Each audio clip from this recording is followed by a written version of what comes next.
God damn it. What the fuck?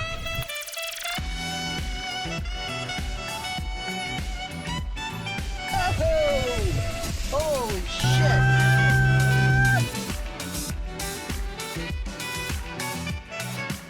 All right, what's going on, guys? Special video today. I'm gonna take you on site at Copart, one of the many locations I go to almost weekly. Today we're a bit out of my city. We're up in West Palm Beach. I'm here to look at, in particular, a Buick Reatta, just like the 89 I have. It's an 88. It's in pretty rough shape, donated, but I'm looking at it from a parts perspective. I had to show you guys this Civic right here with the spray paint job. We got a real clean Fox body, 5.0. I'm not sure what the situation is on this. It says 27,000 miles, but I'm assuming it's a 5-digit odometer. And it is. But while the condition's excellent, you know, there is a possibility that could be the miles. We look at the condition of the leather seat, look at the condition of the armrest in the center of the dashboard, the door panels. It definitely is possible. So just for my reference, I'm gonna get that lot number there because I'll take a look at this later on. Kind of in a rush today, unfortunately, but when I saw that crazy spray painted Civic, I said, you know what, I may as well do a video. It's got 120,000 miles on it. I wonder if the inside's not spray painted. Coming up is the Reatta, and I also noticed a very clean Volvo, 213K. Not sure, it's on a run and drive. Looks like it's been sitting for a long time. It's got all kinds of mildew buildup on it. It's a 960. This looks like the classic college professor and or student vehicle. Interior is in about average shape. Smells like an older Volvo. Yeah, I assumed this wasn't going to be a run and drive, but sometimes I like to see if they at least have some type of power, or maybe it's just cranking over. All right, so this Reatta is in a lot worse shape than it looked to be in on the Copart listing. However, West Palm Copart, I love them for this, let you take a jump pack from the office and bring it out. And I assume this would have a dead battery. It looks like it's been sitting for 1,000 years, but I'm gonna start it up, see how it runs. Maybe I'll throw one bid on this thing, minimum bid it. And it's got some part value. I mean, definitely not much of the cosmetic things, but you have the unique Reatta parts that you just can't find, even if the paint's in rough shape.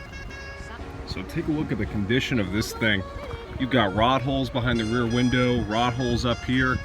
My Reatta is not perfect, but it's definitely in much better shape than this one. But again, Reatta parts are rare, hard to find. If I get this for minimum bid, it may be worth it.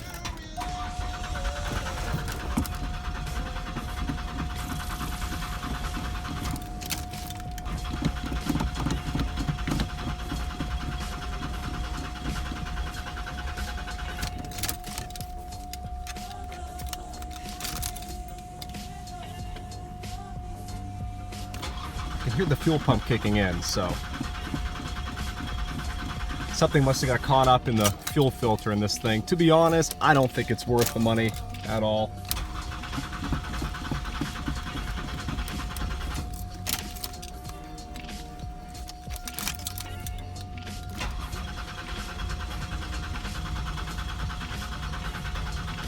I'm gonna go ahead and pass on this.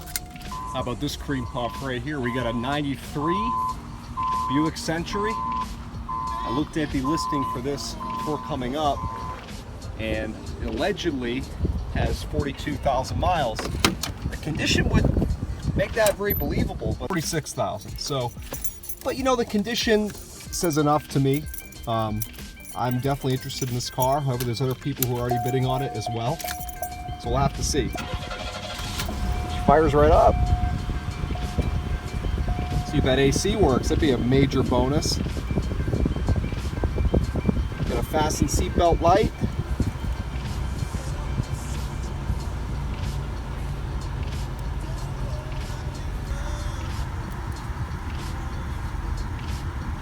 See if that original radio still works. Radio still works. Let's go ahead and put her in gear. Alright, so it goes into gear nice, a little bit of a thump, but nothing feels weak to me. Let's see if it moves under its own power. Yes, it does.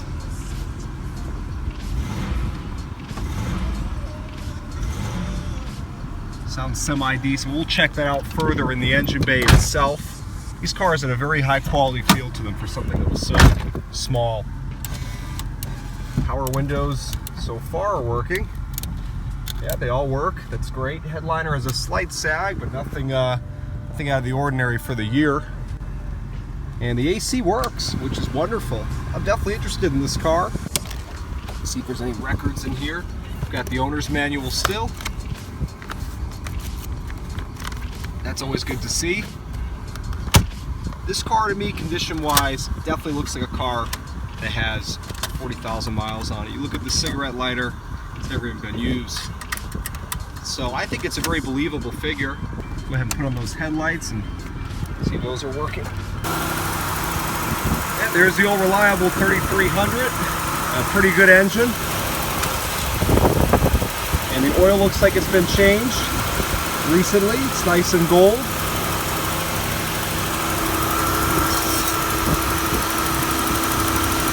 Transmission fluid's nice and pink and full.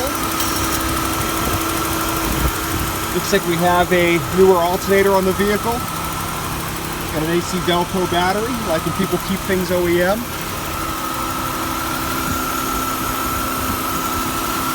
You can see that AC compressor clutch spinning nicely. Even that oil filter looks pretty clean. I don't see too many new parts in this engine bay, which to me indicates this car likely does have 46,000 miles, because if everything was new on here, which is possible, especially when a vehicle had sat for a long time, but generally I think you'd see a lot more leaks and a lot more new parts if this had 140,000 miles. So I think the figure is believable. I'm going to check out a few more things in the car, like the suspension and the undercarriage, and we'll definitely keep this in mind tomorrow. I'm noticing now that there's a few cosmetic issues in the Century. We have some rust up here on this pillar, and you notice this fender looks like it had some cheesy body work done at some point. Definitely does not line up well. There's a lot of rust and paint issues. So this vehicle isn't as clean as it looks in many other areas, but still overall, definitely a survivor Century. Will I buy it? We'll have to see. The bid's going to have to stay low because of those cosmetic issues, because that takes this car from a cars and coffee car to a daily driver condition car. And I don't know.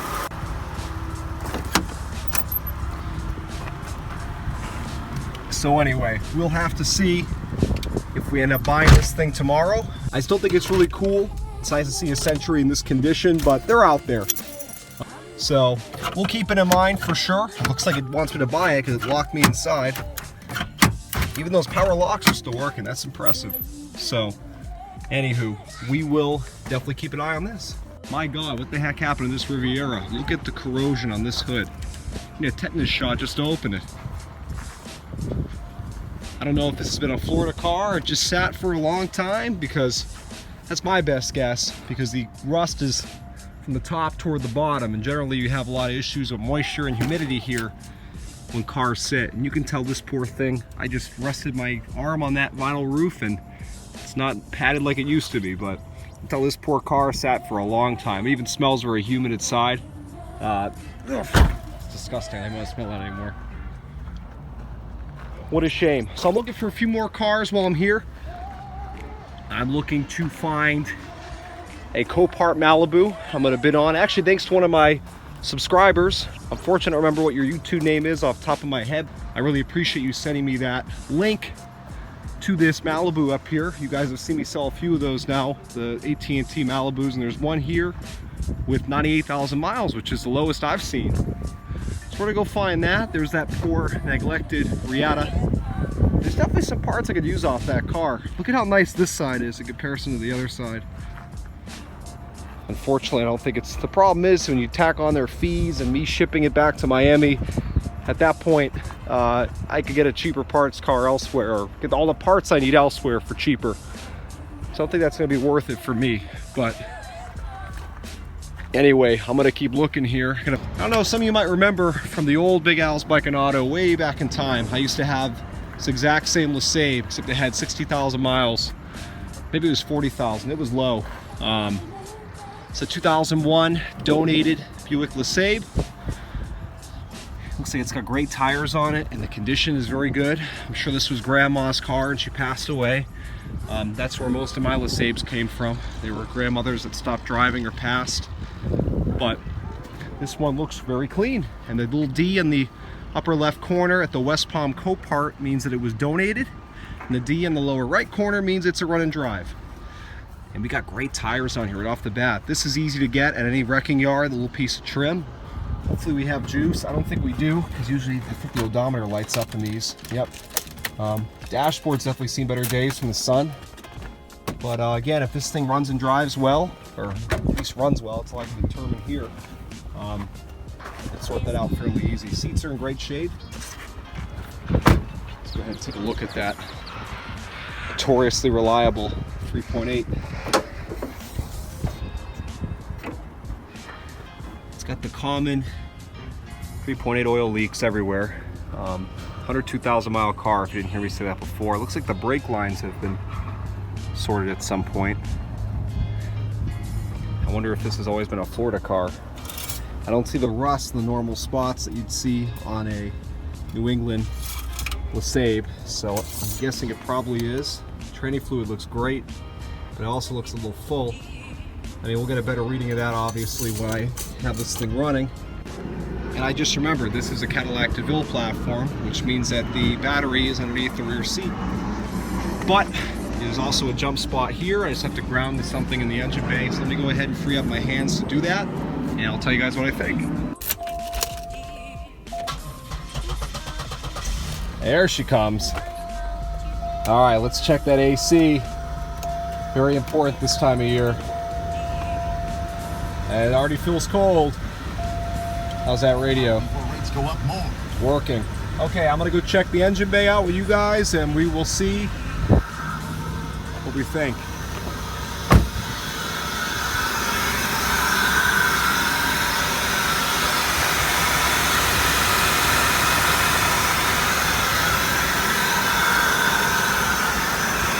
Sounds like a typical 3.8. We were wondering about that transmission fluid. I had someone get butthurt over me using my jeans as a dipstick wipe, so I'm gonna do it just for them. Let's see.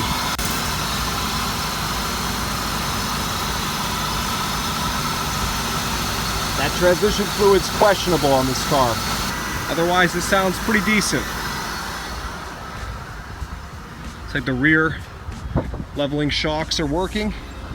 Get a blinker on, we get the old American flag in the back, so at some point this was an old woman's car. Let's see if that rear window is going to go up on us. And it does. Let's go ahead and, oh, the trunk is locked, but I'll open that up and we can see if there's anything interesting. We have no check engine lights, we have cold air. Goes in the gear fine. Moves fine. Nothing I haven't felt before. We have the owner's manual. It's a 2000 actually. It's a 2001. Do you have any big receipts in here? It's not just a page. So aside from the dashboard, this seems to be pretty nice. Let's see if we can go through the information here. 114,000. That's because the battery was dead, obviously. Oil pressure's good, temp's good, voltage is normal. Tire pressure sensors are probably bad. So I'm definitely interested in this. We'll make sure these windows are all working. Yes, they are. Overall, it's not in bad condition. And look, we have a little snack waiting for us if I win the car.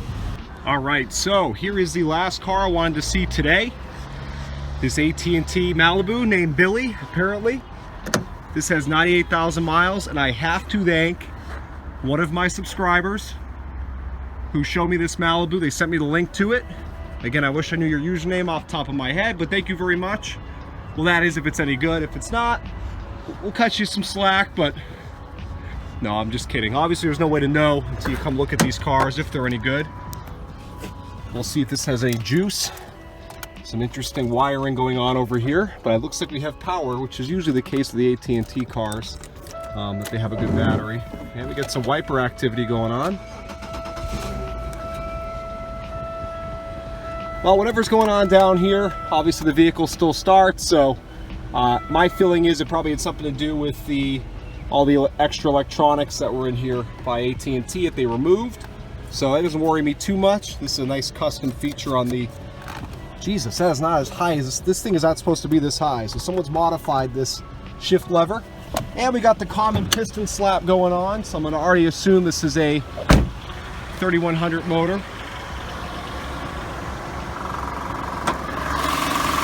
And I'm right.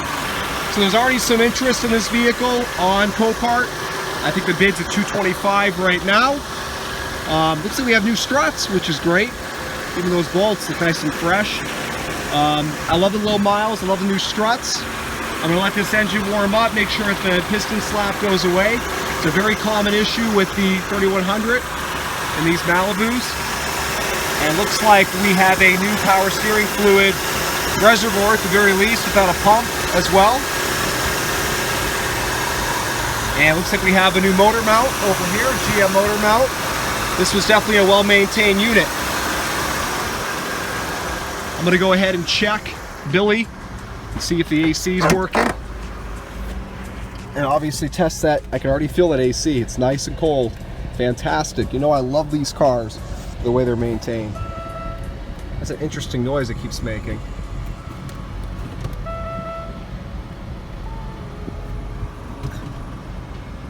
Let me see if you guys can hear that.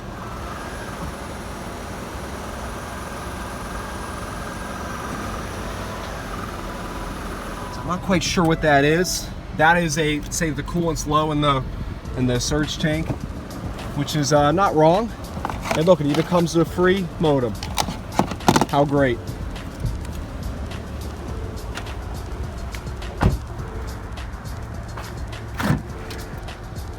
Trunk is smelly and empty.